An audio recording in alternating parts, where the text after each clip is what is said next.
Tahimik ng ilang lake. Dating punong-puno, ngayon parang ghost town na ngayon, oh. Wala nang naliligo.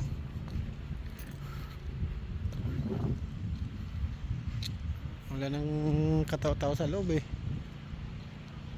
Palibasa malamig na.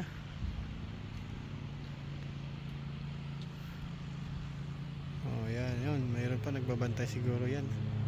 Mga caretaker. Oh, meron pa rin pala sa loob yung nag-ano yun, mga matatanda na. Yan. Pasok tayo dun sa loob para maano natin yung itsura ng lake pag wala nang naliligo.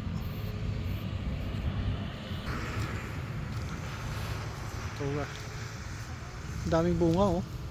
Parang ano eh. Iwan ko. Hindi yata. Parang ano, bignay na malaki lang, oh. Oo. Parang ano, no, parang bignay, oh. Hindi, ang ganda nga niya. Ah, ito siya yung bunga niya, oh.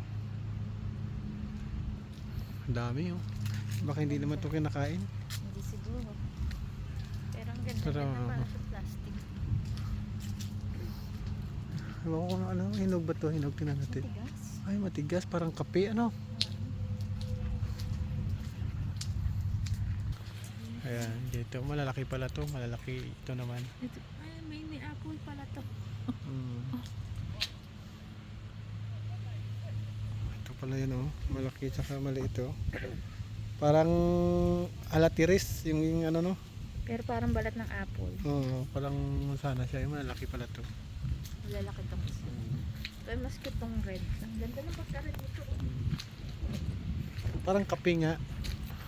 Ang ganda. Ano, wala na. Tahimik na ngayon. Ano na ngayon, maingay sa ano ng hangin, lamig. Pero wala nang naliligo.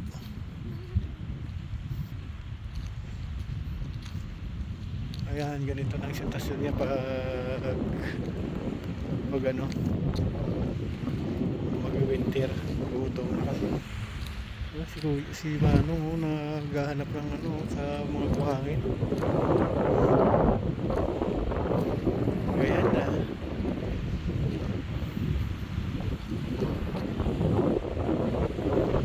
Maganda yan pag yung mga dahon na gano'n na nagpapalitan ng kulay. Ang ganda na yan kasi yung harap may bundok, palibutan ng bundok na yun.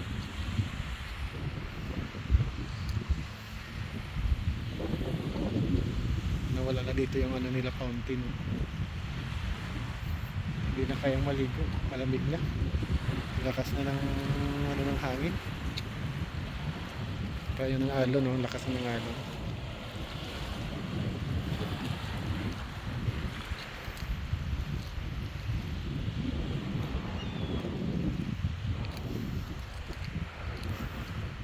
Ayan na, lalabas na tayo. Wala nang kataw-tao ang lake.